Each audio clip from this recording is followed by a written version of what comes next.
Cette AMR conférence va maintenant être enregistrée. Ouais, oui, oui, oui. voilà, c'était Donc, faire un là, point un je peu prends sur la les parole. éléments d'actu. Donc, là, Si je prends la parole, donc là, on vous entend. Quand c'est en vert, on vous entend. Si vous voulez pas.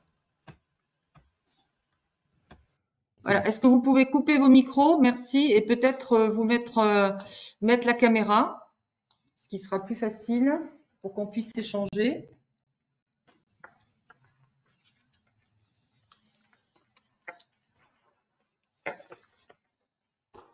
Madame Mangenet, vous savez combien de personnes sont connectées ou pas? Là, j'en vois 14, mais j'ai eu quelques réponses d'excuses, mais j'ai pas eu de, comme j'ai pas envoyé un questionnaire pour s'inscrire, donc je ne sais pas combien de personnes seront là. D'accord, ok. Donc j'en Vous- profite juste 2 minutes pour excuser donc Monsieur Picard qui a un problème de dernière minute. Mhm. Donc, il tient à remercier mesdames et messieurs les maires présents, mesdames et messieurs les secrétaires présentes. Merci à madame Goubert et monsieur Lidin de nous avoir proposé cette visio avec 4 thématiques intéressantes. Voilà. Après, je vous laisse la parole. Écoutez, je propose que l'on démarre, si vous en êtes d'accord. N'hésitez pas à intervenir sur les différents sujets. On a essayé de serrer un peu les sujets d'actualité pour les collectivités locales du département. Ça figurait dans l'invitation qui vous a été adressée. Monsieur Bouvard, bonjour. Qui vous a été adressée. Donc, le premier pour nous, c'est le déploiement du CFU et l'utilisation d'actes par les communes. Pourquoi on a souhaité zoomer sur cette première thématique? Parce qu'on arrive quasiment au bout du dispositif s'agissant de ce compte financier unique, puisque c'est une obligation légale et que ce CFU sera obligatoire au 1er janvier 2027. Et il se trouve que dans le département, on est quand même assez loin du déploiement du CFU. Nous avons une demande de la direction générale, pas plus tard que la semaine dernière, nous demandant de faire un peu un état des lieux des candidatures ou en tout cas des collectivités qui souhaiteraient s'inscrire dans le format CFU. Pour vous donner un ordre d'idée sur le département du Doubs, nous avons 240 collectivités qui ont basculé au CFU. Je te mets une adresse mail. Non, monsieur Applaudine, puisque c'est son. Voilà, merci de couper les micros si vous n'intervenez pas, s'il vous plaît.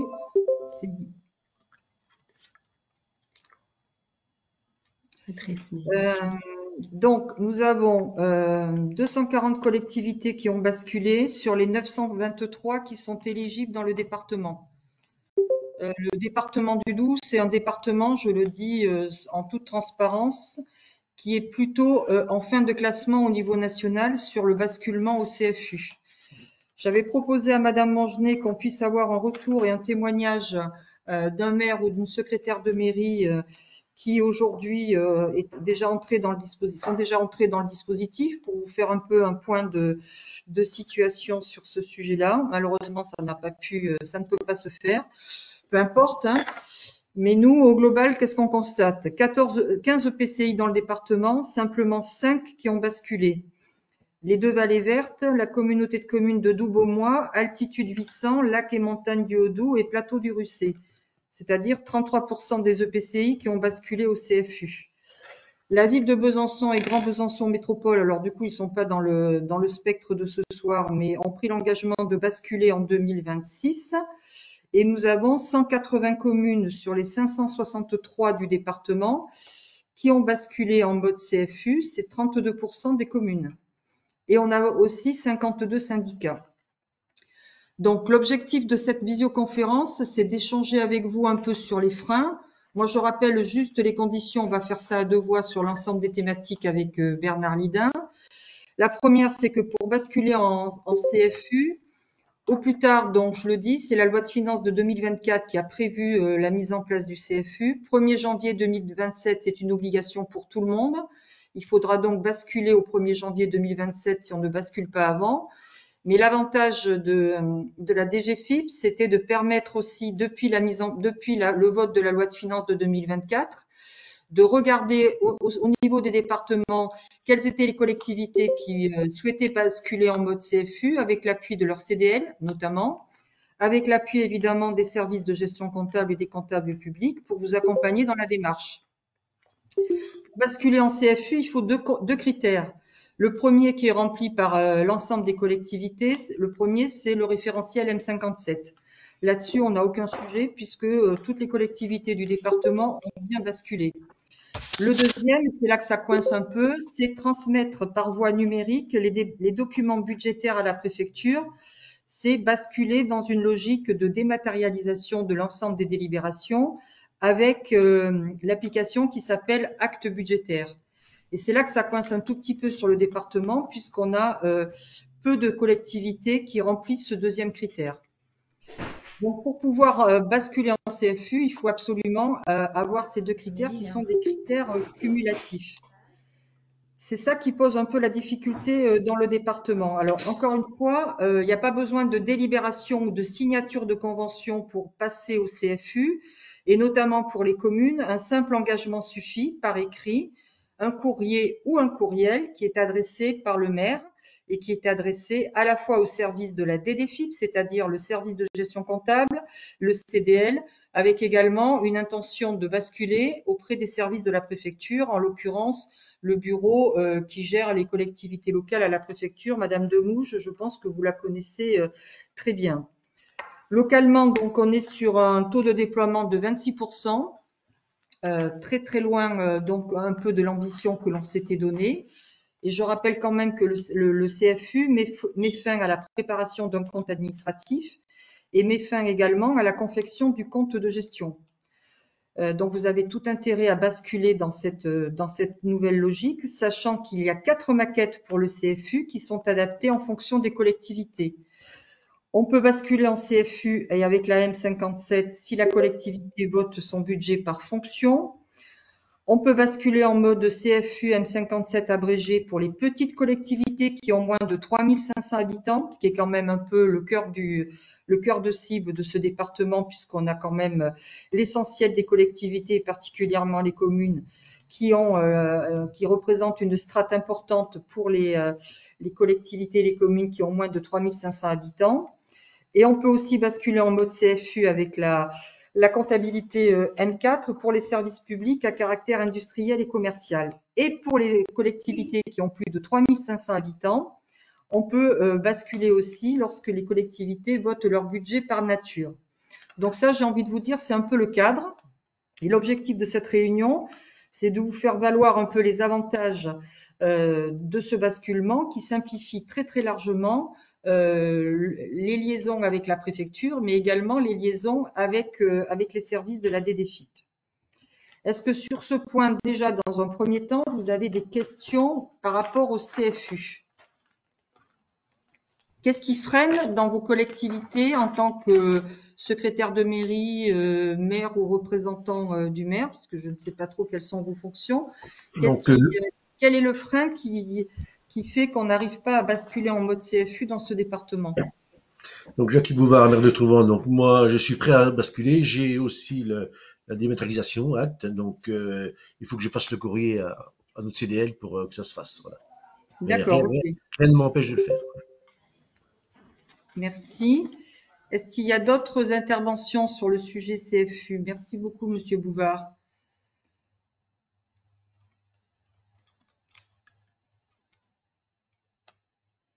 Alors du coup, s'il n'y a pas d'intervention, j'ai envie de dire que c'est quoi? C'est une question de temps, c'est une question, la crainte de changer, on va dire, d'environnement au niveau du compte de gestion et au niveau du compte administratif qui, je le rappelle, n'existe plus en mode CFU.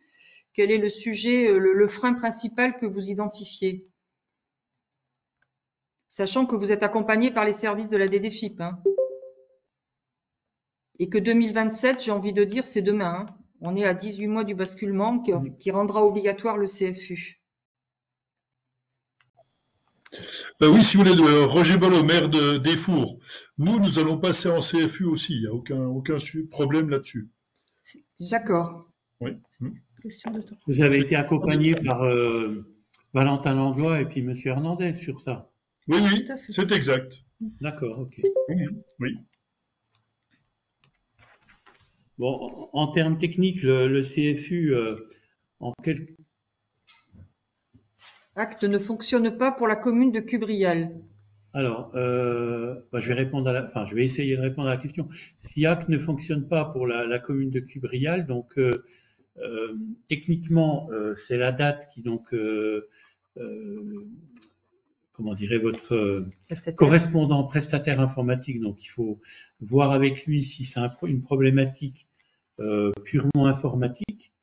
Ça, c'est le premier point.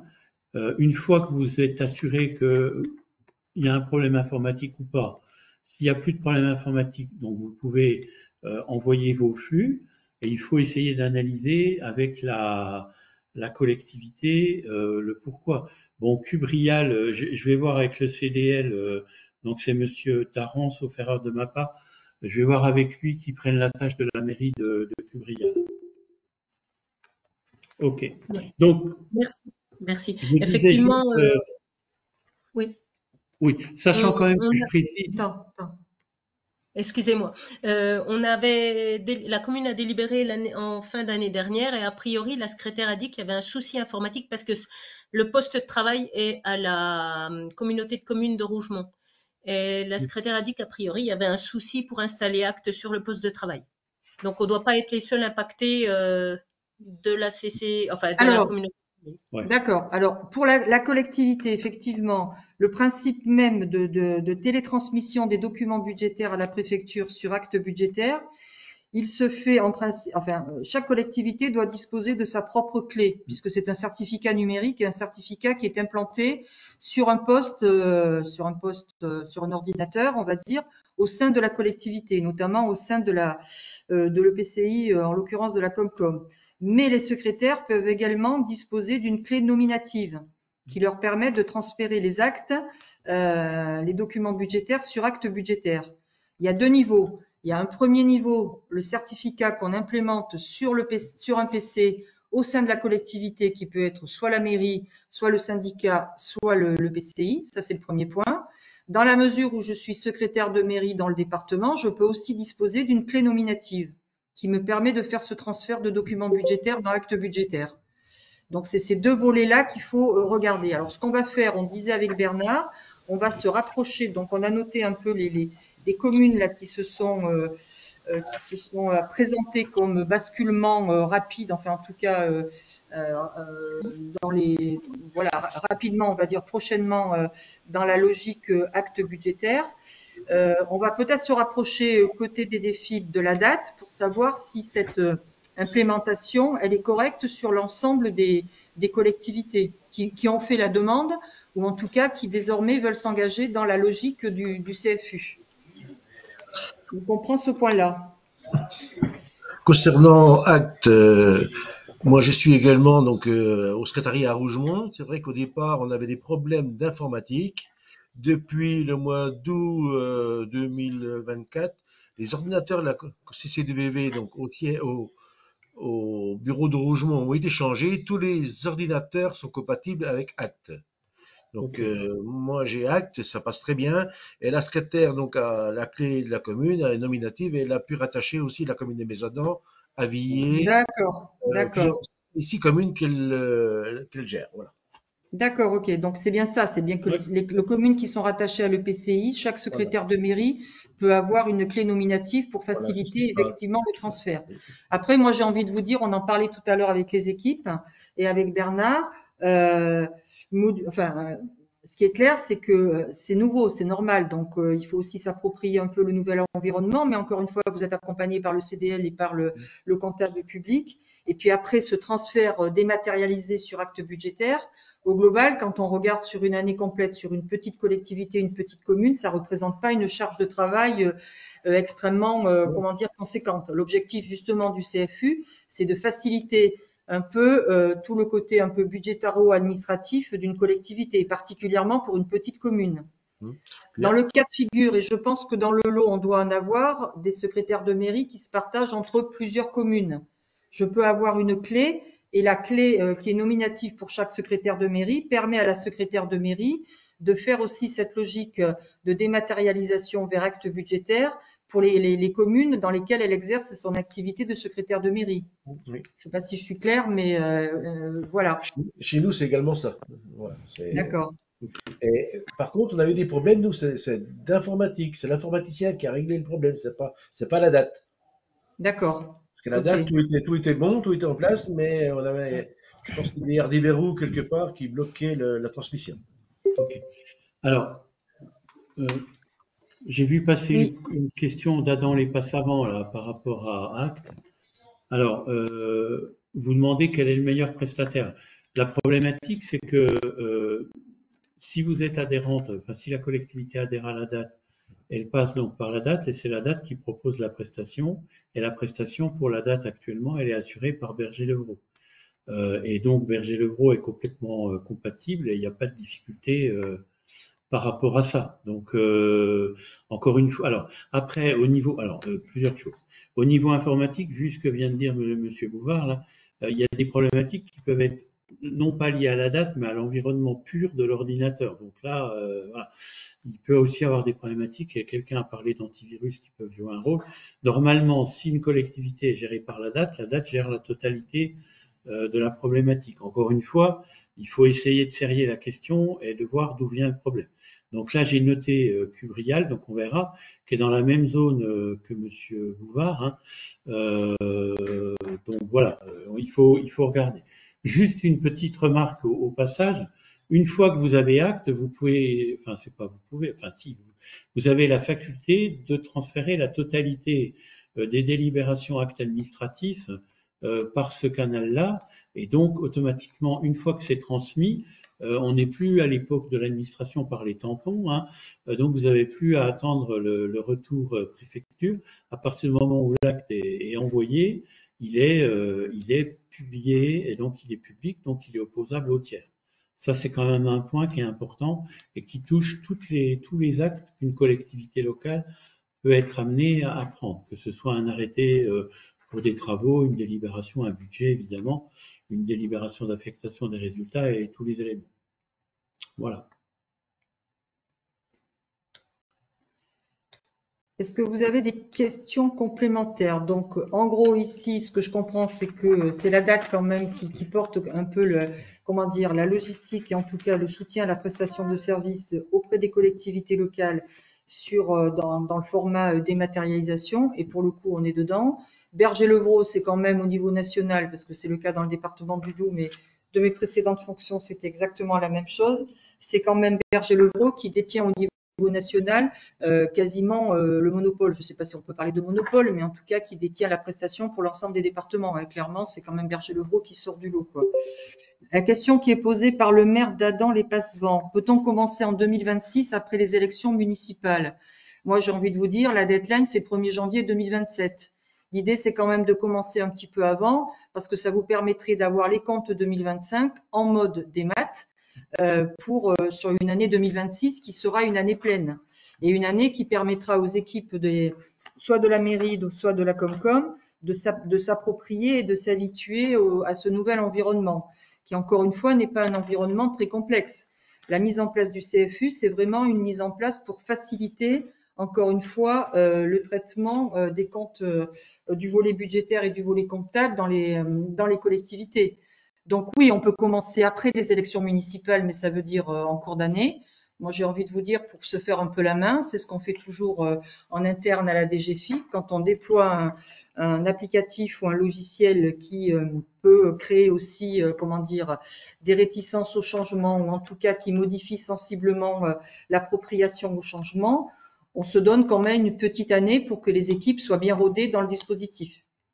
Alors, ce qui serait bien, c'est ce que j'ai demandé à mes responsables de SGC et au CDL, en lien avec Bernard, c'est que dans les réunions de secrétaires de mairie qui vont se tenir, et je crois savoir qu'il y en a qui se tiennent là prochainement, notamment sur l'arrondissement de Pontarlier, mais pas que, on rezoome encore sur ce sujet de CFU pour savoir un peu quelles sont les difficultés que rencontrent les secrétaires de mairie, typiquement, qui sont invités à ce type de réunion. Mais encore une fois, il y a 3 choses. Premièrement, est-ce que vous voulez y aller et profiter d'y aller cette année? cette année en parlant, soit c'est du 2025, soit c'est 2026 sur une année pleine. Ça, c'est le premier point. Deuxièmement, ce que vous évoquez, monsieur, c'est-à-dire les sujets un peu, on va dire, un peu erratiques au départ, avec des configurations de PC qui sont pas forcément, qui permettent pas de fluidifier un peu le basculement en mode CFU. Ça, c'est la prestation de la date. Pour ça, vous avez un prestataire quand même qui est reconnu ici au sein du département. Et la troisième partie, j'ai envie de dire, le troisième volet de ce basculement, c'est de bien regarder en lien avec les CDL et en lien avec les SGC notamment, ce que ça change. Et qu'est-ce que ça change finalement? Moi, j'ai envie de vous dire, ce qui change avec le CFU, c'est du mieux, c'est du plus. L'idée dans la mise en place du CFU, c'est pas de charger, de faire des travaux chronophages aux collectivités. L'idée, c'est de simplifier les travaux des secrétaires de mairie ou les poules, puisque je sais qu'il y a des secrétariats mutualisés dans certaines EPCI ou dans certaines communes, etc. Donc c'est ça en fait l'idée, c'est de simplifier un peu tout le volet budgétaro-comptable. Donc il n'y a pas de difficulté en soi. Donc oui, on peut commencer en 2026 après les élections municipales. Moi, je vous engage à partir sur une année complète. Ça, c'est le maire d'Adam, les Passavants. Avec Berger-Levrault, je ne peux pas avoir le devis. Il me demande un mot de passe pour y accéder. Je n'ai pas de compte chez eux. Enfin, pour Adam les Passavants, là, bon, si vous dépendez de la date, ces problématiques-là, elles sont gérées par la date. Hein, je ne peux pas vous répondre.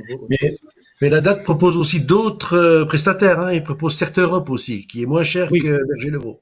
Bon, écoute, voilà. Mais moi, je suis chez Cert Europe, ça va très bien. Et c'est moins cher. Bon. De toute façon, je vais noter. Normalement, encore une fois, la date qui est encore une fois bien installée, bien connue dans le paysage, dans le département, c'est votre prestataire. Donc, vous avez un engagement de la date qui doit prendre votre projet de bout en bout. Ce que vous disiez tout à l'heure et ce que disait Bernard, c'est-à-dire je n'ai pas accès, et là c'est ce que vous dites, hein, effectivement on me demande un mot de passe, le mot de passe, tout ça, c'est au niveau de c'est la date qui doit vous faciliter un peu la vie pour que finalement la secrétaire de mairie ou la secrétaire au niveau de l'EPCI n'ait plus qu'à traiter en mode démat toute la liaison via acte budgétaire vers la préfecture. Et vous avez un gain de temps extraordinaire. Et là-dessus, vous avez aussi quand même des données qui vous sont restituées qui sont complètement fiables parce qu'il n'y a pas de retraitement de données. Dans la mesure où on part, lorsqu'on fait cette procédure de dématérialisation, on part sur des formulaires, sur des formulaires en mode démat qui sont complètement sécurisés. Donc, il y a aucun problème pour qu'on ait des écarts ou des erreurs ou des corroborations qui ne se feraient pas. 7 Europe, hein, 7 Europe. Alors ça, c'est vous, c'est certes, CERT, Monsieur Bouvard. Oui, c'est ERT Europe, voilà. C'est moi qui lui ai mis, oui. Ah oui, voilà, parce que je l'avais pas vu. Merci, madame.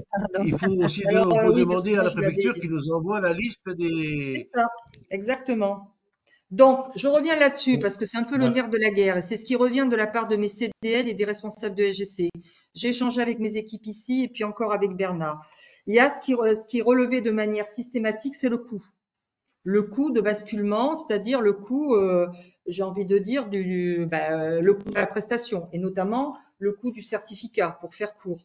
Donc, le logiciel, l'éditeur de logiciel. L'éditeur de logiciel, c'est du Berger-Levrault, du Cert Europe, etc. Et donc, effectivement, il faut faire jouer un peu la concurrence. Si on veut le modèle standard, à mon avis, notamment sur les petites collectivités, c'est peut-être pas la peine de partir sur un logiciel qui soit complètement 5 étoiles, j'ai envie de dire. Il faut à minima partir sur un logiciel qui couvre le spectre. 300 à 400 euros annuels en moyenne, c'est ce qu'on m'a donné là au sein de mes équipes. Je ne sais pas si c'est ça, mais c'est ça. Voilà, ça c'est Cert Europe. Alors pour le coup avec Monsieur Bouvard. Moins de 400, voilà. Voilà, vous êtes à 400. Ça, malheureusement, c'est pas la DGFIP qui peut vous donner, qui peut vous accompagner là-dessus. Donc, c'est sûr qu'il y a un ticket d'entrée. Il y a un coût d'entrée, et ce coût d'entrée, il est à la fois sur l'achat du logiciel et ensuite sur la prestation, puisque évidemment, on reste dans une logique de maintenance du logiciel pour les années futures.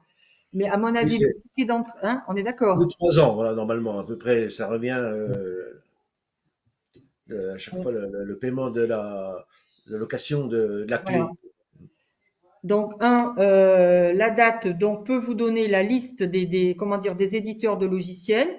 À vous de vous positionner sur un éditeur de logiciels qui vous convienne le mieux, qui vous convient le mieux, pardon. Et puis après, prenez au moins le logiciel socle, c'est-à-dire celui qui vous permet d'assurer cette démat vers acte budgétaire. Alors, certes, Europe, 300-400 euros, là, je ne sais pas, Monsieur Bouvard, mais peut-être qu'il y a des logiciels, des prestataires qui proposent comment dire, qui proposent un coût moindre. Mais à Non, c'est minima, un des moins chers. C'est un des moins d'accord, chers parce que j'avais demandé des devis, moi, à toute la liste que nous avait fournie la préfecture. d'accord, Donc, ok, c'est avec cette Europe que ça passait le mieux. Et la date travaille avec, aussi, en collaboration. Donc, ça posait d'accord, pas de ok, problème. Alors désolé, pour la mairie de Côte-Brune, nous sommes passés par Certinomis et c'est moins de 100 euros par an. C'est une parfait. prestation de 300 euros pour 3 ans, ce qui revient à peu près à une centaine d'euros par an. Avec Certinomis. Certinomis, d'accord. Oui. Vous pouvez le mettre, Madame Mangenet, si vous l'avez dans vos tablettes, celui-là. La seule contrainte, c'est qu'au moment de l'installation, il n'y a pas de hotline, donc c'est vraiment que de la correspondance par mail. Et donc, c'est un petit peu plus difficile pour l'assistance. Mais une fois que le produit est installé, pas de souci particulier. D'accord, ok.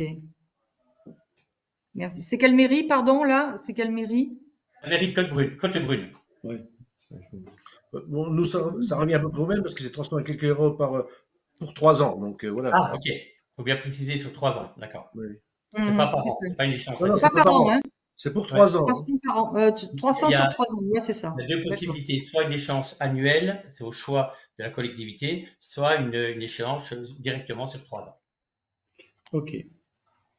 D'accord. Est-ce que vous avez besoin de compléments là-dessus? Je voulais préciser aussi que la date laisse le choix aux collectivités, elle impose Bien pas. sûr, Ouais. Tout à fait, on est vous avez raison. d'accord. Ok. On est d'accord. Ok, donc ce que je vois, c'est peut-être un sujet d'assistance, mais enfin bon. Ok, oui. Mais après, on est sur 100 euros par an. Voilà. Alors, est-ce que les collectivités du Doubs, sachant que comme on suit un peu la situation financière des collectivités du Doubs, on voit bien que la situation est quand même plutôt bien, pour pas dire très bien. Du coup, est-ce que ce frein-là pourrait être levé par les représentants des collectivités qui sont aujourd'hui à cette visio? Si c'était un des freins que vous aviez envisagé. Il y a plusieurs choses. Il y a effectivement le coût, bon, on va dire à peu près une centaine d'euros par an. Deuxième sujet, il y a l'accompagnement quand même de la date pour installer un peu tous les sujets certificats, enfin, etc., du logiciel, etc. Et l'assistance potentiellement de certains prestataires. Et c'est un avantage aussi après pour envoyer les délibérations en préfecture. Hein. Ah, oui, on ça est je l'ai dit d'accord. tout à l'heure. Hein. C'est beaucoup plus facile. Les Hein. arrêtés, les délibérations, ça je Ah l'ai oui, dit. tout se fait rapidement. On enlève Alors, tout qu'est-ce qu'il faut, immédiatement. voilà. Merci, Monsieur Bouvard. Je vais vous prendre avec moi, là. On va faire la tournée des popotes, là. Vous allez me vendre des certificats Cert Europe, là. Est-ce qu'il y a encore des réticences ou des questions? Allez-y. Ou est-ce que c'est clair pour vous?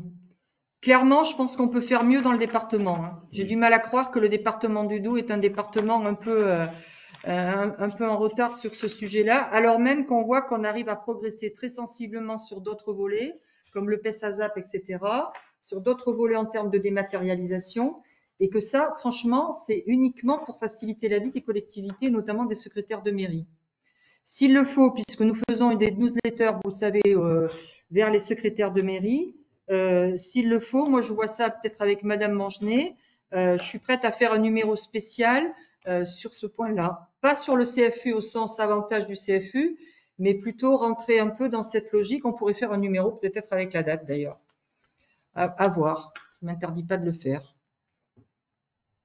Typiquement, sur la prochaine lettre aux collectivités locales, j'ai vu avec le bureau, le BC2B là, à la préfecture, donc avec les services de Madame Valex, de faire un numéro conjoint sur un autre sujet qui s'appelle le FCTVA et la TVA.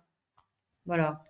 Parce que là aussi, il y a pas mal de questions qui sont posées. C'est un autre sujet. Mais moi, je suis prête à regarder ça si vous pensez que c'est utile pour vos secrétaires de mairie ou les secrétaires de mairie qui sont à la visio ce soir, que l'on vous fasse un numéro dédié sur une prochaine newsletter sur ce point-là. Est-ce que ça vous paraît pertinent ou pas? Ou est-ce que vous êtes convaincu? Franchement, c'est assez ça. Alors, le manque de connaissance de l'outil informatique, alors, attendez, je remonte le chat. Le manque de connaissance de l'outil informatique, les maires des petites communes n'ont pas de secrétaire de mairie pour faire les délibérations. Elles n'en ont pas du tout, ou alors c'est une secrétaire de mairie qui se partage avec plusieurs communes. Il n'y en a pas du tout dans la commune d'Adam-les-Passavants. C'est peut-être pas chez vous d'ailleurs, pour le coup, hein.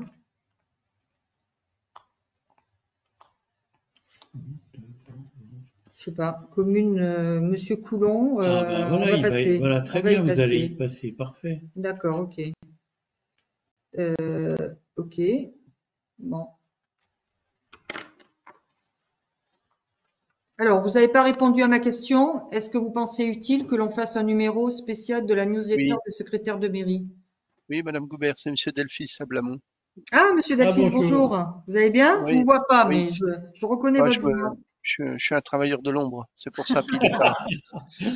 Non, blague à part, oui, bien sûr. On communique jamais assez. Et si la communication elle est empreinte de pédagogie et de vulgarisation, on est preneur, bien sûr. D'accord, ok. Bon, moi, ce qu'on va faire, je pense qu'on va monitorer un peu ce déploiement du CFU. Donc, on prend le point sur le fait de faire un numéro spécial newsletter secrétaire de mairie. Je passe la commande à Bernard et à ses équipes. On la fera sûrement sur le numéro du mois de juillet, parce que le prochain numéro va sortir. Ce que je vais demander au CDL, et je le demande aussi pour Bernard, c'est que les CDL, via les secrétaires de mairie, ou via évidemment les collectivités qu'ils ont dans leur portefeuille, nous fassent remonter tous les sujets, toutes les inquiétudes, toutes les interrogations qui pèsent encore là-dessus. J'en ai noté un certain nombre par rapport au début de l'échange, qu'on va remettre dans la newsletter. Mais je crois que concrètement, pour que ça fonctionne, il faut aussi qu'on le traduise de manière opérationnelle, c'est-à-dire qu'on puisse montrer ce que c'est que de basculer en mode démat au CFU. Et ça, je pense que je vais demander à mes SGC CDL, dans le cas des réunions qui se tiennent avec les secrétaires de mairie, au-delà du numéro spécial de la newsletter, qu'on ait des témoignages et qu'on puisse en direct travailler un peu là-dessus et montrer ce que ça change. Et ce que ça change, c'est un gain de temps, je vous le dis. Mais nous avons eu une information aussi, il n'y a pas très longtemps, donc par la préfecture sur le CFU. Hein.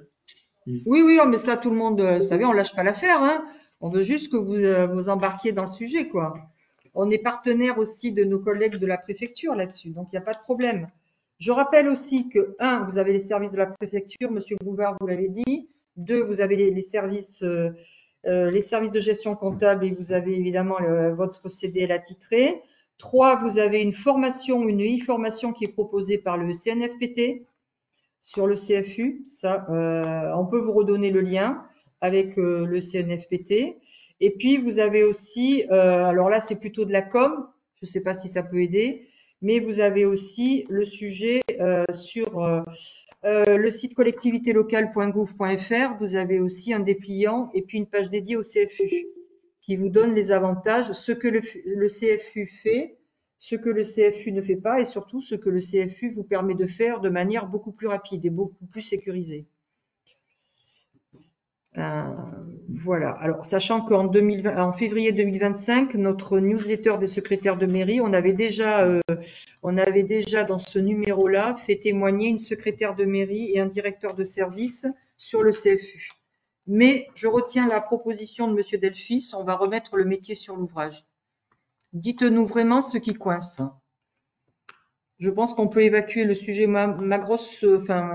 En démarrant cette visio, j'avais plutôt le sentiment que c'était le coût, alors qui n'est pas négligeable, hein, parce que 100 €, même si c'est 100 € par an, c'est toujours payant. Mais si c'est pas que ça, et si c'est notamment un accompagnement pour les secrétaires de mairie qui sont pas à l'aise, dans l'appropriation, parce que ça change un peu l'environnement, etc. On peut regarder ça, soit avec le CNFPT, soit avec les équipes CDL et SGC. Une espèce de mini-formation à acte budgétaire, en lien avec les services de la préfecture. Alors, effectivement, la commune de je sais pas quoi, Monsieur Coulon ou Madame Coulon, un guide existe sur Rezana pour Oui. les communes. Ah oui, ça c'est Monsieur Daran, non? Je pense. Oui, Monsieur Daran fonctionne beaucoup Là, avec la c'est plateforme. Dénéchère et Daran. Voilà, c'est ça. Fonctionne beaucoup là-dessus. Madame Coulon, bonsoir Madame Coulon. Oui, effectivement. Je sais que Monsieur Daran ou Monsieur Dénéchère échange beaucoup avec les secrétaires de mairie, avec les collectivités, avec la plateforme Rezana, et vous avez énormément d'informations là-dessus. Je rappelle au passage que sur le site de la date aussi, il y a tous les pas à pas hein, qui existent. Et puis donc pour l'information de tous, j'ai pas repéré de collectivités qui dépendent de cette sous-préfecture dans les listes que j'ai vues là, mais il y a une réunion d'information lundi soir qui sera portée, la réunion d'arrondissement portée par le sous-préfet de Pontarlier. Et le premier point sera le CFU et il y aura Valentin Langlois qui a accompagné les fous qui parlait tout à l'heure et Monsieur Hernandez qui est le responsable du HSI. Donc ça c'est ce lundi 26 mai. Si je puis me permettre. Comment? Si je puis me permettre, donc bon, je suis assistante à la MR25, mais je suis secrétaire de mairie également dans une commune et un syndicat scolaire.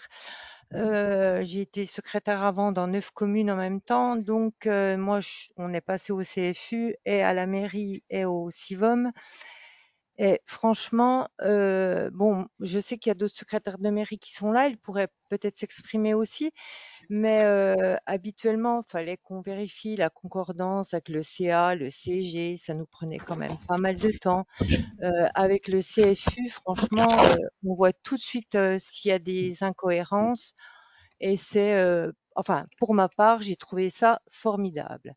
Concernant Acte, j'étais secrétaire de mairie en Haute-Saône il y a environ 10 ans et je l'utilisais déjà. Donc, quand je suis arrivée dans le Doubs, il y avait très peu de communes qui l'avaient et franchement, c'est pareil pour Acte, c'est indispensable, quoi. Ne serait-ce que pour les délibérations, dans les 10 minutes, votre délib, elle revient tamponnée. Envoyer des arrêtés, vous les envoyez via Acte. Enfin, c'est des outils qui, de toute façon, pour les secrétaires de mairie, sont indispensables. Voilà.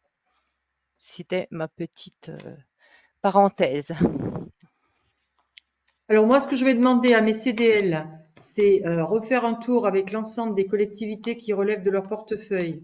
Donc on est sur des syndicats, on est sur des Comcom, parce qu'on a que, je rappelle, 5 Comcom sur 15 qui ont basculé. Et évidemment avec les communes, et regarder un peu les intentions de basculement, modulo ce qui nous a été dit dans le chat, c'est-à-dire repasser au peigne fin un peu sur l'ensemble des collectivités du département, celles qui basculeraient en 2025 et celles qui s'engageraient à basculer en 2026. Et moi, je dis, peut-être pas après les élections municipales, mais prendre le temps quand même de s'approprier un peu le dispositif. C'est bien de le faire quand même sur une année entière. Voilà. Et encore une fois, dans les petites collectivités, le volume d'actes qui passe, enfin le volume de documents qui passe par acte budgétaire, c'est pas très, comment dire, c'est pas très important, quoi. De manière à ce qu'on puisse avoir une situation quand même assez claire là-dessus. Ne serait-ce que pour vous accompagner aussi à travers les réunions de secrétaire de mairie et à travers ce qu'on va rajouter avec notre numéro spécial newsletter là du mois de l'été, là, du mois de juillet. Est-ce que sur le CFU, on a épuisé un peu les sujets ou est-ce que vous avez autre chose ou pas? Alors, si vous n'avez pas autre chose, deuxième sujet que l'on souhaitait évoquer avec vous, parce qu'il y a une petite actualité, mais sur laquelle vous êtes bien au clair là-dessus. Je prends je ne sais pas si j'ai l'ordre du jour. Ouais, voilà. C'est le transfert de la compétence eau et assainissement au 1er janvier 2026. Je rappelle qu'une loi récente, qui est la loi du 11 avril 2025, prévoit un assouplissement de la gestion des compétences eau et assainissement. Elle prévoit quoi en fait? Elle prévoit que le transfert des compétences eau et assainissement aux communautés de communes n'est plus obligatoire, mais elle ne revient pas sur les transferts déjà réalisés.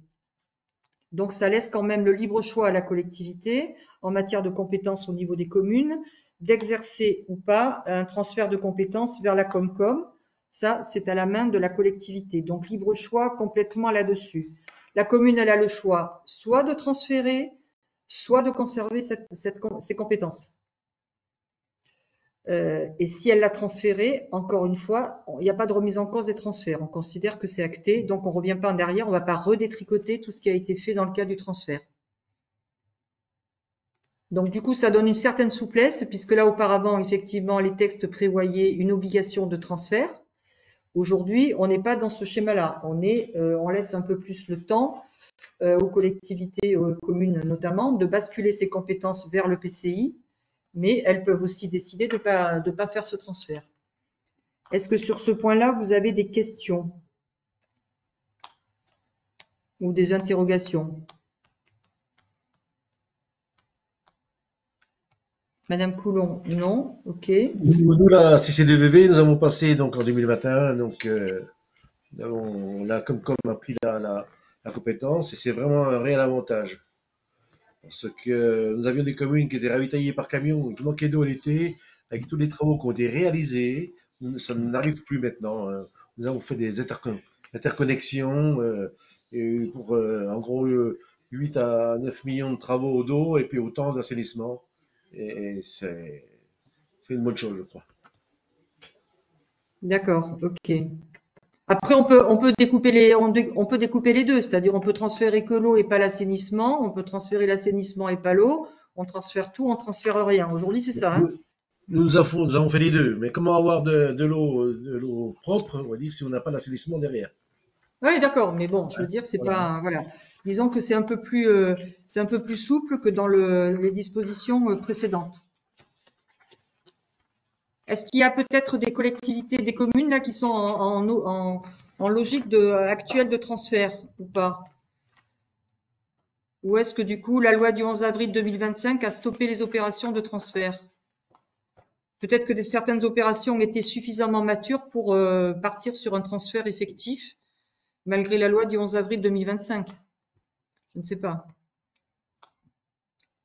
Nous, dans le pays immobilier agglomération, pour notre secteur, on a transféré notre compétence. C'est déjà du passé. On reviendra pas dessus. Par contre, nous, on a, dans l'ancien périmètre de notre ancienne communauté de communes, les Balcons du Lomont, on est resté en syndicat.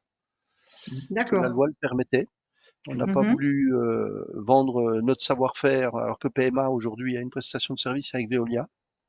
Et donc, on est autonome dans la gestion de notre production d'eau potable, distribution, production d'eau potable. Ça demande quand même du travail pour les élus. Et c'est probablement le défi du prochain mandat, c'est-à-dire arriver à trouver encore un président et des élus qui veulent travailler au profit des citoyens pour garder notre autonomie, on va dire. D'accord. Nous sommes en régie, hein, pour dire les 3/4 de la Comcom est en régie. Il reste quelques communes encore en affermage, mais c'est pour dire l'île sur le Doubs, puis nous 2 communes, mais c'est tout. Voilà. D'accord. On a les chiffres, nous, côté des défis, pour savoir les opérations de basculement faites ou qui sont quasiment faites. D'accord, ok. Il y en a qui sont en cours. Ok, donc là, c'était plutôt la bonne nouvelle du jour, c'est-à-dire que là, pour le coup, il n'y a plus d'obligation et que vous avez le libre choix d'y aller ou pas. En tout cas, je m'adresse aux communes, là, pour le coup, aux représentants des communes. Donc, soit ça a été fait, effectivement, comme M. Delphis le soulignait, pour partie, soit on peut découper eau et ou pas assainissement, ou les deux. Et puis sinon, on peut rester aussi avec sa compétence au sein de la commune. Après, ce que je vois aussi, c'est que la taille de certaines communes complexifie un peu la donne. Mais enfin, ça, c'est un autre débat. Ok. Vous avez des questions? Non, parce que ça, c'était assez simple. Je vais laisser la main à Bernard sur les taxes d'aménagement et l'alimentation de Delta. On vous parle son petit zoom là-dessus. Alors, donc on est dans une logique La logique est la suivante. Donc, ce qu'il faut bien distinguer, c'est la période jusqu'au 31 août 2022 et après le 31 août 2022. Donc, le mode de gestion après le 31 août 2022 a changé. Et donc, le dispositif est donc le suivant. Donc la DDFiP joue un rôle donc désormais majeur dans les taxes d'aménagement sur un certain nombre de points. Alors, par rapport à l'outil Delta, donc ça c'est un outil, donc il est, alors on conduit des travaux actuellement avec les CDL pour s'assurer justement que toutes les collectivités ont lancé le départ, si je peux m'exprimer ainsi, et donc ont renseigné l'outil Delta qui en fait est un outil de suivi de la délibération qui acte du fait qu'à partir du 1er septembre 2022, on a un dispositif nouveau et que donc on valide le nouveau process de validation des taux dans le cadre de la mise en place de la taxe d'aménagement. Alors, donc, le principe, c'est que sur la taxe d'aménagement, les collectivités actuellement ne voient pas forcément arriver beaucoup de produits liés à la taxe d'aménagement, donc aux nouveaux permis de construire qui ont été validés après le 1er septembre 2022, donc après la mise en place de la réforme.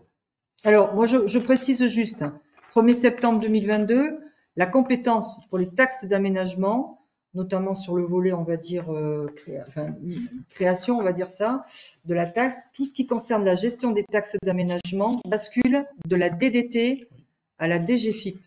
C'est plus la DDT qui a la main, c'est la DGFiP. C'est un transfert qui a été fait au niveau national. En conséquence de quoi, on s'est organisé en interne, notamment au niveau du cadastre, du service départemental des impôts fonciers, pour gérer ces nouvelles taxes.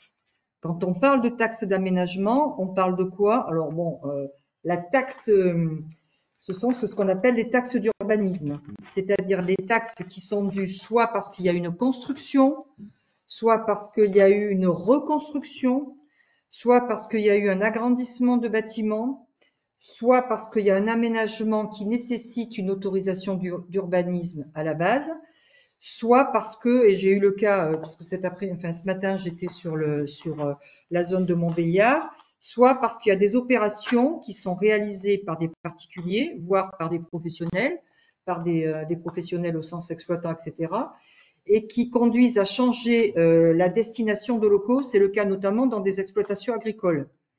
Un bâtiment agricole qui était par nature agricole et qui donc rentrait dans un dispositif, on va dire, de fiscalité des professionnels, etc., devient, parce qu'on fait des travaux et notamment parce que, pour le coup, c'est ce que j'ai eu ce matin, on a transformé le bâtiment agricole en créant 5 ou 6 logements, etc., destinés à de la location. Derrière, tout ça représente la taxe d'aménagement. Et donc, la gestion de ces taxes, elle est gérée par la DGFiP et non plus par la DDT. Après, le circuit, il ne change pas. Au départ, on a toujours la DDT et ensuite, on a des flux qui nous arrivent, nous, pour gérer cette gestion, encore une fois, par une logique de dématérialisation qui arrive jusqu'au service des impôts fonciers. La taxe d'aménagement, c'est quoi? C'est des ressources supplémentaires pour la collectivité. Ça fait partie aussi de la recherche de ressources complémentaires pour la collectivité, au même titre que des taxes que l'on gère déjà depuis toujours à la DGFiP, la taxe sur les locaux vacants, la taxe d'habitation sur les résidences secondaires, puisqu'il n'existe plus, vous le savez, la taxe d'habitation principale, et donc on a la taxe d'aménagement. Mais tout ça, ça veut dire que pour que la collectivité puisse in fine récupérer ou en tout cas percevoir, je veux dire, cette taxe, faut-il encore que le circuit soit bien respecté. Voilà. Et donc, j'oublie non plus, enfin, je n'ai pas cité la taxe foncière, mais ça aussi, c'est géré effectivement par la DGFiP, encore une fois. Voilà. Est-ce que vous avez des questions déjà sur cette explication-là? Donc, si j'ai une taxe d'aménagement qui conduit à une construction, reconstruction, changement de destination d'un immeuble, etc., les points que je vous ai indiqués, à la source, qu'est-ce que je dois avoir? Je dois avoir une autorisation d'urbanisme. C'est soit un permis de construire, ça c'est assez simple, Soit j'ai un permis d'aménager, parce que je modifie, enfin je rénove mon bâtiment, enfin, mon habitation, soit j'ai une déclaration préalable de travaux. Et c'est ça qui est le point de démarrage de la gestion des taxes d'urbanisme et des taxes d'aménagement. Est-ce que vous avez des questions là-dessus? Mais il ne faut pas oublier de leur envoyer les achèvements de travaux. Pour que Oui, On justement, est d'accord. on est parfaitement, Ça. on va insister là-dessus. Je suis d'accord, tout à fait. Alors, qu'est-ce qui fait le fait? Alors, oula, mon Dieu, j'ai un chat de malade. Avant le 1er septembre, nous recevons une copie du courrier qui était adressé au pétitionnaire, ce qui nous permettait de connaître les montants exacts attendus pour tel type de dossier de DP, déclaration préalable ou de permis de construire. Puis une fois là, nous recevions le courrier nous indiquant le montant global à prévoir pour tous les dossiers. Or, depuis cette date, nous ne recevons plus que le courrier du montant général, ce qui ne nous permet pas de suivre de A à Z ces dossiers instruits. Serait-il possible de nous communiquer le document? Ça, c'était avant la gestion par la DDT. Alors, je le dis maintenant, la DDT traitait le processus quasiment de bout en bout et nous, on arrivait en fin de chaîne puisqu'on allait après au niveau du SDIF générer les avis une fois qu'on avait implémenté dans notre système d'information, une fois qu'on avait implémenté effectivement les évolutions, les constructions ou les aménagements significatifs qui devaient être donnés. Alors, sur ce point-là, on ne peut pas vous donner le montant global, percevoir. Alors, quelle est la question, Madame Coulon? Est-ce que l'idée, c'est d'avoir le montant global à percevoir pour une année entière, c'est-à-dire une fois que les dossiers sont traités, suivre le circuit? Est-ce que c'est ça votre question? Savoir connaître à l'avance le montant qui relève de la taxe d'aménagement, susceptible d'être comment dire, perçu par la collectivité, c'est ça? Ou est-ce que c'est, puisque vous parlez de suivre le paiement de A à Z de ces dossiers instruits, est-ce que c'est dans un deuxième temps, regarder un peu, non, connaître pour chacun des dossiers? Alors, ouais, d'accord, je vois. Alors, vas-y. Alors sur ce point-là, bon, ce qu'il faut bien comprendre, comme l'a dit Monsieur Bouvard tout à l'heure, ce qu'il faut bien comprendre, c'est qu'on a inversé en temporalité, on a inversé les choses. On démarre, comment dire, le calcul est possible à partir du moment où on a le document d'achèvement. C'est là qu'on peut faire les choses. Et après, dans l'ancien, alors ça soulève aussi la question que les communautés de communes qui ont la compétence urbanisme font l'instruction des dossiers. Donc là, il y a un travail aussi à faire avec les communautés de communes pour voir comment circulent les documents. Donc dans ce cadre-là, c'est un point qui a été identifié au niveau de la DDFIP du Doubs. Donc on a un inspecteur qui va se rendre à on a pris une communauté de communes au hasard, hein, c'est pas qui va se rendre à la communauté de communes de Doubs-Beaumois pour examiner le circuit et après on communiquera par rapport à comment fonctionne le circuit et on s'assurera que le circuit est cohérent ou pas partout. Et après, au niveau de la mécanique, c'est une fois que la déclaration d'achèvement elle est dans Citadel, après ça déclenche le calcul de la taxe d'aménagement et la taxe d'aménagement elle est émise vraiment en fin de parcours et donc pour la partie de gestion de la taxe d'aménagement, je précise un certain nombre de points. Donc c'est nos collègues de la direction départementale des finances publiques de Saône-et-Loire qui s'assurent et qui effectue pour le compte de la DDFIP du Doubs le recouvrement des sommes qui traitent le contentieux. Et donc vous, collectivité, vous ne percevez la taxe d'aménagement qu'en toute fin de parcours, une fois que la taxe d'aménagement elle est encaissée au niveau de la DDFIP de Saône-et-Loire, qui nous donne l'information à la DDFIP du Doubs, et nous, on la répercute au niveau du SGC compétent, enfin de la collectivité qui dépend de tel ou tel SGC. Donc le circuit, il est quand même assez long. Donc par rapport à la question posée, dans l'ancien dispositif, la chaîne démarrait au départ et là, on démarre à la fin. Et après, une des difficultés qu'on a, c'est que là, la direction générale des finances publiques, on est en train de retravailler l'intégralité des dossiers qu'on a en instance pour justement arriver à s'assurer ou pas de la réalité de la taxe d'aménagement. Et donc, on entre dans une logique de taxation d'office si le permis a été à une date tellement antérieure qu'on peut penser que le bien est achevé et réalisé.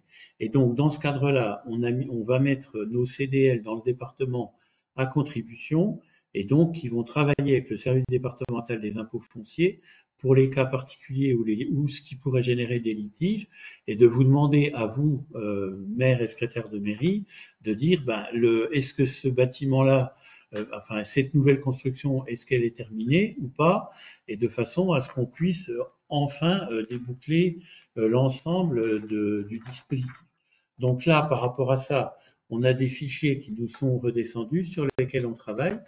Depuis lundi, on a une organisation au service départemental des impôts fonciers qui permet d'analyser les fichiers, et donc on va être amené à contacter, alors soit téléphoniquement, soit de façon écrite, soit par mail, les personnes qui ont déposé leur permis de construire ou d'aménager, et donc pour reprendre la chaîne et donc enclencher le dispositif de mise en paiement de la taxe d'aménagement, donc qui se fait par nos collègues de Saône-et-Loire. Mais ça, c'est complètement transparent pour vous, c'est interne chez nous. Alors, je ne sais pas si j'ai répondu à toutes les questions, mais voilà, le dispositif tel qu'il est. Est-ce que c'est clair pour vous? Ou est-ce que vous avez des questions par rapport à ça? Donc, en fait, encore une fois, qu'est-ce qui change? Ce qui change, c'est que la DDT, donc la gestion des taxes, bascule à la DDFiP depuis 2022. Ça, c'est le premier point. Mais ce que disait Monsieur Bouvard tout à l'heure, c'est que pour démarrer le processus, on va dire, de recouvrement, pour que ce soit sur les événements, enfin les opérations que je vous ai indiquées tout à l'heure, construction, reconstruction, changement de destination, selon la nature de l'opération, c'est soit une déclaration préalable, soit c'est une autorisation de construire ou d'aménager, soit c'est une date d'achèvement, ce que disait Monsieur Bouvard tout à l'heure, des constructions ou des aménagements. Si on n'a pas ça au départ, le flux citadelle, c'est un flux en dématérialisation qui va de la DDT à la DDFiP. Si on n'a pas cet élément-là, on ne peut pas construire derrière un avis d'imposition. C'est impossible, parce qu'on considère que le processus n'a pas été jusqu'au bout. On ne peut donner matière à recouvrer, et notamment, inscrire au niveau de la DDFiP et des fichiers fonciers, on va le faire de manière macro, mais des fichiers fonciers de la DDFiP, on ne peut porter, faire cet avis, enfin lancer la procédure de réalisation de construction d'un avis d'imposition sur ces taxes-là, que si on a ce point de départ.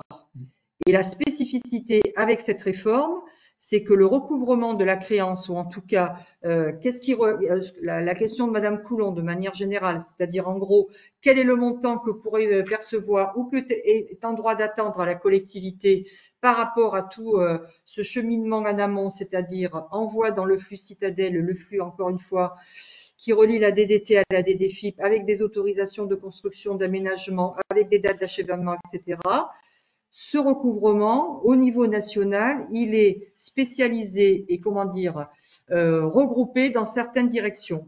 Et pour Bourgogne-Franche-Comté, c'est la DDFiP de Saône-et-Loire, c'est Mâcon qui prend le recouvrement de toutes ces taxes. Concrètement, ça veut dire que nous, on est en aveugle jusqu'au bout, et que pour vous donner, pour la commune de Trouvant ou la commune de, je ne sais pas, de Blamont, etc., si vous venez vers le CDL ou vers le SGC ou vers le SDIF, on n'est pas en capacité de vous donner en avancement de voirie le volume global de ce que vous êtes en droit d'attendre. On ne peut le connaître qu'à la fin du processus. Voilà. Je ne sais pas si on répond à Madame Coulon, mais c'est juste ce changement-là. Après, il y a un autre point par rapport à ce que vient de dire Madame Goubert, un élément qui peut vous permettre de vous repérer ou pas, c'est pas les fameuses listes 41. Alors ça, c'est pour la taxe foncière, hein, je mélange pas les deux sujets. Mais les fameuses listes 41 qu'on vous envoie tous les ans par rapport à ce qui constitue votre patrimoine foncier dans votre collectivité, dans la liste 41, il y a tous les nouveaux, les entrants, si on peut dire, donc les nouvelles constructions, s'il y a un lotissement, etc., etc. Et donc là, la liste, vous l'avez, Et donc, ça peut être un moyen de vous repérer. Si, par exemple, dans votre commune, vous avez un bâtiment, quelqu'un qui a construit une maison, qui habite la maison, et que vous n'avez pas la liste 41, enfin que ce bâtiment ne figure pas dans la liste 41, ça veut dire que la chaîne, il y a une discontinuité, il y a un manque d'information. Donc là, il faut le signaler dans le cadre de la CCID, des échanges que vous avez, soit en CCID si elle se fait en présentiel, soit par échange de documents, vous signalez au SDIF le fait que monsieur X ou madame Y habite une maison à tel endroit et que nous, on l'a pas dans nos bases. Donc là, ça permet à l'administration fiscale, donc au cas d'espèce au SDIF, d'envoyer une demande de déclaration préalable, ce qu'on appelle dans le jargon les H1, H2, et donc d'inviter le contribuable pour la taxe foncière à faire sa déclaration, mais ça permettra aussi de reboucler sur la taxe d'aménagement, puisqu'on a deux mouvements qui se font en parallèle, il y a deux circuits qui sont différents, mais on peut avoir des informations qui raboutent de l'une sur l'autre. Et donc moi, nous, on a eu un dossier aujourd'hui sur lequel on est en train de travailler, et donc j'ai demandé au service départemental des impôts fonciers de regarder si dans la liste 41 de l'année 2024, ce bien était dedans ou pas. Voilà. Donc, ça permet aussi de se repérer. Est-ce que, voilà, je pense que c'est important de bien comprendre le nouvel environnement et comment ça fonctionne. Et pour répondre à Madame Coulant sur le chat, non, on contacte pas Mâcon ou on n'a pas accès à Citadel. Ça, ce sont des liaisons internes entre la DDT et la DDFIP. Ça, c'est Citadel qui nous remonte effectivement toutes ces déclarations, etc. Et encore une fois, Mâcon ne va pas répondre à la commune des Premiers Sapins ou je ne sais pas laquelle, parce que Mâcon gère toute la Bourgogne-Franche-Comté. Et que pour la DDFIP de Mâcon, le traitement de l'information, il se fait pas par collectivité, il se fait de manière globale. Oui, ça c'est complètement. Le Mâcon, faut oublier, hein, c'est juste une partie de gestion chez nous. C'est juste une organisation interne à la DGFIP au niveau national qui a prépositionné des directions départementales des finances publiques sur le recouvrement de ces taxes. Donc non, si vous avez une question, c'est votre CDL ou votre LGC, voilà, et c'est le CDL qui prend la main en lien ici avec les services de direction qui, eux, potentiellement peuvent contacter Mâcon, mais encore une fois au cas par cas. L'idée, c'est pas d'inonder Mâcon sur les simples, le sujet d'avoir, comment dire, les ressources prévisionnelles en matière de taxes d'aménagement. De toute façon, c'est par rapport à ce que j'ai dit tout à l'heure,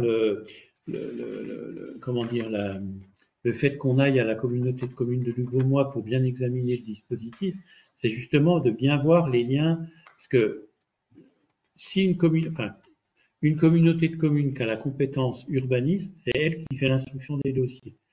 Donc, après, il y a des modes opératoires qui peuvent être différents selon les cas, mais ça peut être la communauté de communes qui alimente Citadel. Donc là, l'alimentation Citadel, c'est le préalable à tout. Et pour répondre à Madame Coulon, si vous voulez, une fois qu'on est à la DDFIP de Mâcon, tous les prérequis d'avant, ils sont faits. Donc, les éléments d'urbanisme, etc., qu'on présidait au calcul des taxes, etc., ils sont derrière nous. Donc, là, on entre dans une chaîne de recouvrement classique. Donc, les CDL, ils ont eu consigne cette année en matière de taxes, de produits des taxes d'aménagement. Nous, on avait les produits perçus par les collectivités en 2024. Compte tenu de ce que je viens de dire et qu'il y a un énorme travail qui est fait au niveau national pour relancer et arriver à des taxations d'office, on avait conseillé, enfin les CDL ont dû vous le dire pendant la préparation des budgets, de mettre des sommes assez modestes, pour pas dire pas de somme du tout, au budget en se disant si on perçoit des taxes d'aménagement, eh ben tant mieux, mais on peut pas faire une prévision budgétaire à ce stade sincère. Voilà. Et il faut collectivement, tout le monde s'approprie le dispositif. Encore une fois, c'est pas qu'un problème des DFIP. Hein. Le sujet, il faut que les collectivités, donc ça, nous, on est en train de vérifier, et on a eu des données par la direction générale. Le premier point, c'est Delta. Et Delta, c'est la mise en route du dispositif, et donc c'est un outil que vous avez, et la saisie est effectuée classiquement pour vous maintenant, puisque vous connaissez bien l'outil par le portail PIGP, et donc l'idée, c'est que la collectivité, elle saisit dans Delta la gestion et la saisie des délibérations de la taxe d'aménagement. Donc il faut dire dans Delta, voilà, on entre dans le dispositif pour que ça permette d'enclencher la suite. Et si ça c'est pas fait, il se passera rien. Ensuite, il faut vérifier et fiabiliser toute la chaîne citadelle, etc., avec l'intercommunalité, si elle a la compétence urbanisme, qui fait l'instruction des dossiers, etc. Et puis après, comme le disait Monsieur Bouvard, c'est le point vraiment majeur, c'est de s'assurer que la personne qui a construit le bien ou réaménagé le bien, etc., il a bien déposé sa déclaration d'achèvement. Et une question qu'il faut que vous vous posiez, c'est il peut déposer sa déclaration d'achèvement en mairie, mais il faut nous transmettre l'information, c'est toujours la même chose. Et inversement, il peut nous donner une information que vous n'avez pas. C'est un peu là qu'il faut qu'on apprenne à bien se coordonner, et c'est pour ça qu'on fait une espèce d'audit, on va dire ça comme ça, sur un espèce d'audit sur la communauté de communes de Loup-Beaumois avec le CDL et puis l'ensemble des services. Le problème aussi, c'est que les Comcom gèrent l'urbanisme, mais pour les PLU et les cartes communales, mais le RNU, c'est toujours l'État. Absolument. Là, il y a un problème aussi. Oui. Non, mais enfin, c'est pas un sujet extrêmement simple, hein, il faut être clair. Hein. Donc c'est pour ça que nous, dans le département, suite à une réunion qu'on a eue avec les CDL, les SGC et le service départemental des impôts fonciers, et puis les éléments statistiques qu'on pouvait avoir avec notre direction générale, on a diligenté. Ils seront à la communauté de communes de Doubon. Moi, je peux donner la date. C'est le 2 juin. Donc nous, on communiquera rapidement derrière.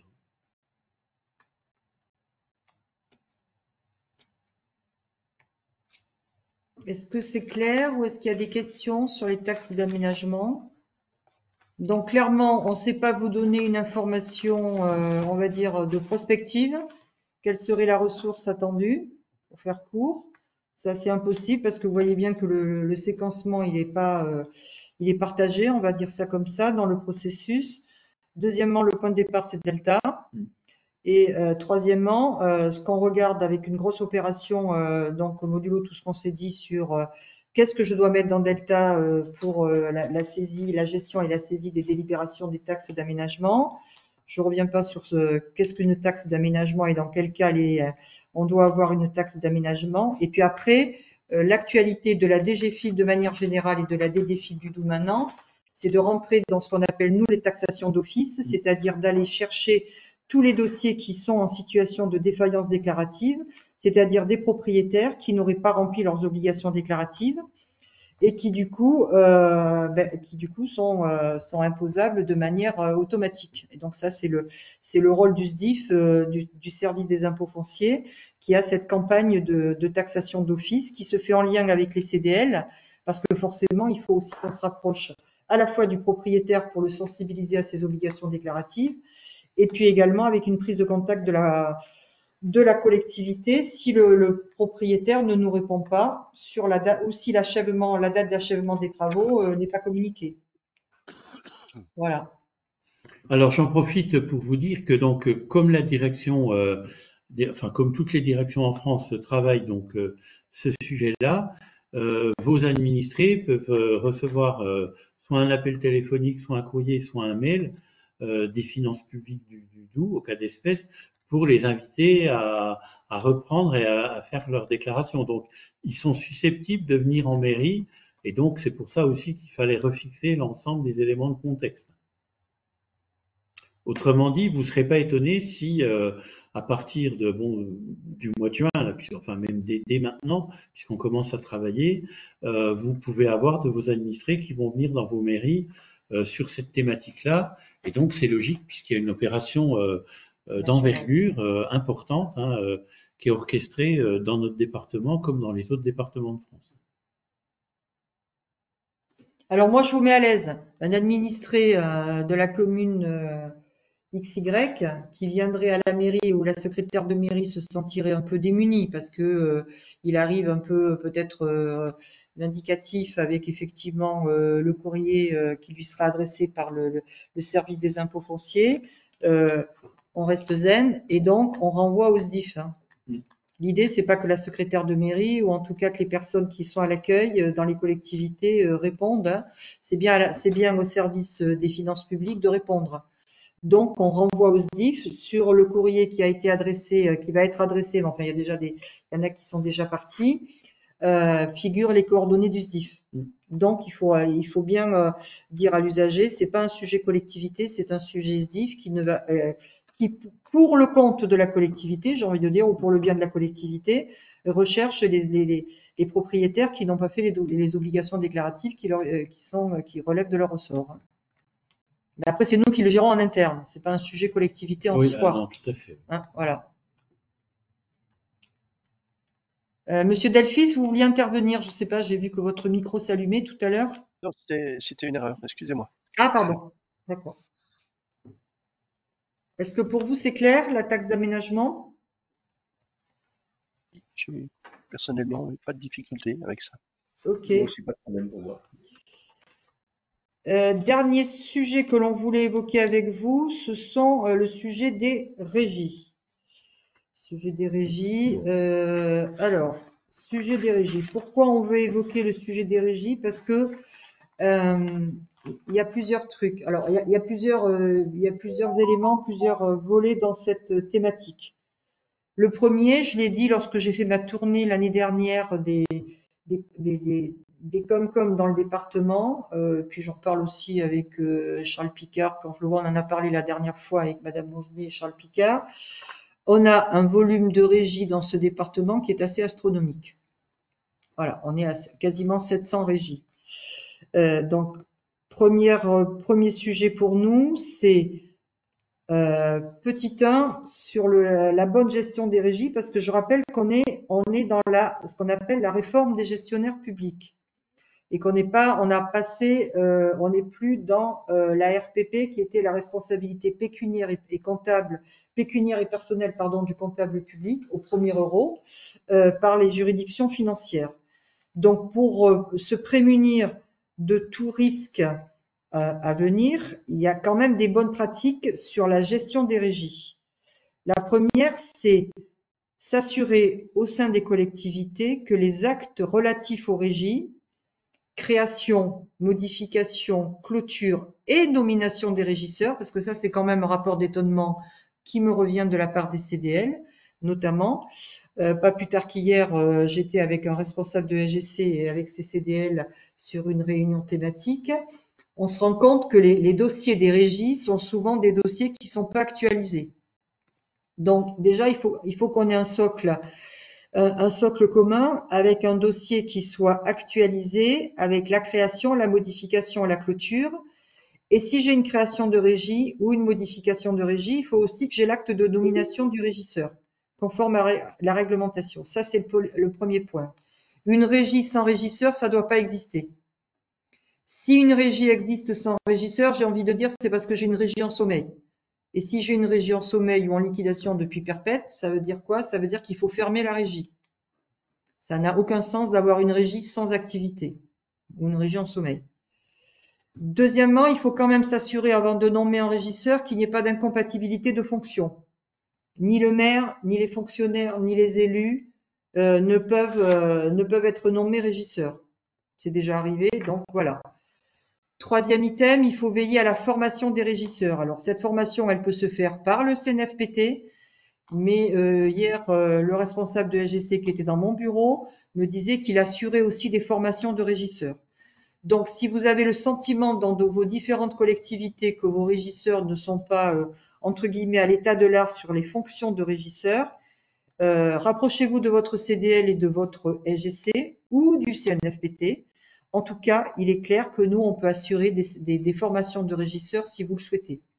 On fera un tir groupé, on regardera. On a des collègues CDL ou responsables de SGC, voire en direction, qui peuvent assurer ces formations si vous ne voulez pas vous tourner vers le CNFPT. Autre item qui est important, parce que ça, c'est ce qu'on voit puisqu'on fait des contrôles de régie, c'est de bien conserver les valeurs et les fonds dans des endroits sécurisés, des armoires fortes, etc., ou dans des locaux qui sont sous alarme. C'est pas toujours le cas, hein. Et puis, j'ai envie de vous dire, pour éviter effectivement qu'on se retrouve dans des situations parfois compliquées, pour l'avoir vu dans mon précédent département, on incite des DFIP ou DGFIP de manière générale, encore une fois en lien avec vos services de gestion comptable, etc. Nous, on préconise, le regroupement des régies, notamment lorsque ce sont des petites régies, notamment lorsque ce sont des régies saisonnières. Deuxièmement, évidemment, notre intérêt, c'est de limiter au maximum les paiements par espèces modulo, parfois ce qu'on m'explique, la piscine, le camping qui est ouvert un mois ou deux dans l'année, etc. Pourquoi pas, mais on peut faire des regroupements de régies. Et on privilégie le paiement par carte bancaire, par paiement en ligne ou par prélèvement. Ça, je vous y invite très très fortement, puisque on avait eu un sinistre dans mon précédent département. Donc, il faut absolument diminuer le volume de numéraire et le volume de chèques, y compris des valeurs inactives, puisque on trouve encore des régies où on délivre des tickets. Donc, ça pose question. On peut aussi avoir des régies qui sont des régies occasionnelles, pour un événement particulier. Je ne sais pas, un événement, un festival, voilà, je ne sais pas quoi, une fête, etc. Mais si vous rentrez dans la logique des moyens modernes de paiement, c'est ce que je vous invite à faire, et notamment parce que vous aurez passé par le cap 1, je ferme les régies en sommeil, 2, je regroupe les petites régies, j'évite d'en créer, même si les CDL me font le retour qu'on continue à créer des régies, et notamment, voilà, je le sais. Si vous passez par ce qu'on appelle les moyens modernes de paiement, TPE, prélèvement, paiement en ligne, ça veut dire qu'il faut ouvrir un compte de dépôt de fonds au trésor, c'est-à-dire un compte DFT, pour la régie. Et ça, cette démarche, elle se fait auprès de la DDFIP. Mais vous vous appuyez sur votre CDL. Votre CDL a vraiment tout ce qu'il faut là-dessus et peut vous accompagner là-dessus. Moi, je suis assez fermée sur les régies. Je le dis. Donc, l'idée, c'est quand même bien d'éviter la multiplication des régies. Encore une fois, la RGP, un régisseur peut se retrouver en difficulté sur un sinistre. Et ce ne sera pas le comptable public. Donc, il faut bien l'avoir en tête. Donc, il faut sécuriser ce sujet-là. Et je vous rappelle que pour sécuriser ce sujet-là, vous avez, on l'a remis avec Bernard, je vous l'avais donné l'année dernière, c'est la maîtrise des risques financiers et comptables dans une petite commune, qui a été fait, un travail qui a été fait conjointement par la DGFIP avec les associations locales, les associations nationales d'élus, notamment l'association nationale des maires ruraux. C'est 10 fiches pratiques, 10 questions à se poser pour maîtriser les risques dans sa collectivité et que vous avez une fiche dédiée aux régies. J'insiste là-dessus parce que les incidences sur les régies sont quand même des incidents assez importants. Et en toute transparence, ce que j'ai demandé, et c'est dans leurs objectifs, dans les actions que j'ai demandées aux responsables de SGC, ils ont, chaque SGC du département, il y en a 6, on leur a donné un volume de contrôle des régies. Alors évidemment, ça dépend de la taille du SGC, parce que je pense qu'on va de 25 régies pour le plus petit SGC à plus d'une centaine pour les plus gros SGC dans le département. C'est assez colossal ici. Donc, il y a ce contrôle de régie qui doit être fait sur place, notamment au regard des items que je vous ai donnés. D'abord, un dossier en bonne et due forme, avec les délibérations qui vont bien, avec les délégations qui vont bien, et à regarder aussi, à faire un contrôle de régie. Un contrôle un peu inopiné de la régie. Voilà ce que je pourrais vous dire. Est-ce que vous avez des questions sur les régies ?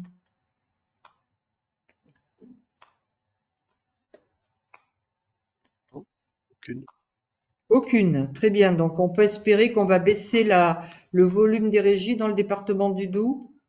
Je sais pas. On peut toujours rêver, c'est jamais. Moi, ce que je vais demander aux responsables de SGC, c'est toutes les régies en sommeil. Parce que je l'avais fait dans mon précédent département. Donc, les régies en sommeil, qui n'ont aucune activité certaines depuis 10 ans, peut-être, j'en sais rien. Alors, voilà. Il va falloir m'expliquer pourquoi on maintient une régie qui n'a aucune activité. Pourquoi j'ai voilà. Donc, et puis, deuxième sujet, c'est le regroupement des régies. Ça, clairement, sur les petites régies, il faut y aller, quoi. Voilà ce que la DDFIP voulait vous donner comme actualité, comme conseil ou comme complément d'information. J'ai tenu le timing, 19h16, voilà à peu près. Est-ce que vous avez des questions? Parce que je vois que certains sont partis, ce que je peux comprendre aussi, mais voilà. Est-ce que vous avez des questions complémentaires? Donc, si je me répète, je prends juste le point sur le premier sujet qu'on a évoqué, à savoir le déploiement du CFU. On prend le point pour faire un point d'étape complet en demandant au CDL de se rapprocher de chacune de leurs collectivités dans leur portefeuille pour regarder quels sont les engagements au basculement du CFU sur 2025 et 2026. Me dire aussi quels sont les freins que vous identifiez, avec une newsletter spéciale, numéro spécial dédicace sur le CFU, donc sur le mois de juillet 2025. Je pense qu'on est à peu près, c'est à peu près ça sur les éléments sur lesquels on s'est engagé côté des défis. Sur le volet assainissement, il n'y a pas de difficulté puisque pour le coup, vous avez, voilà, on revient sur la liberté complète qui est laissée aux communes de basculer ou pas le transfert de compétences eau et assainissement auprès de la Comcom. Les taxes d'aménagement, vous avez bien vu que dans la logique du circuit qui est faite aujourd'hui, on n'a pas forcément la possibilité de vous donner les éléments que vous souhaitez avoir et notamment des éléments de prospective sur la ressource affectée aux taxes d'aménagement. Mais vous aurez potentiellement des administrés qui viendront en disant c'est quoi ce message ou ce courrier que m'a adressé le SDIF, donc vous les renvoyez au SDIF. Et puis pour les régies, je viens d'en parler. J'aurai l'occasion, je profite de cette visioconférence, mais je parle sur le contrôle de Madame Mongenet. Il y a une actualité qui est une actualité aussi pressante côté collectivité locale. Je reviendrai à l'automne peut-être si on m'offre la possibilité de revenir vers vous. C'est la facturation électronique. Aujourd'hui, quand on parle de facturation électronique, on ne traite que le volet entreprise et professionnel, hein, en gros, pour faire court. Mais le volet collectivité locale est complètement embarqué dans le dispositif facturation électronique. À ce stade, je fais venir la direction de projet de Bercy au mois d'octobre, ici à Besançon, pour l'ensemble des 4 départements de Franche-Comté, mais on ne va traiter dans ce volet-là que le volet facturation électronique pour les professionnels. Et ce que je veux voir aussi avec vous, c'est vous faire un peu d'actualité sur la facturation électronique, même si c'est quelque chose que vous pouvez connaître un petit peu, puisque vous utilisez le portail Chorus, et que Chorus, effectivement, c'est déjà une plateforme partenaire, ce qu'on appelle une PDP, qui vous aidera aussi à basculer en mode facturation électronique.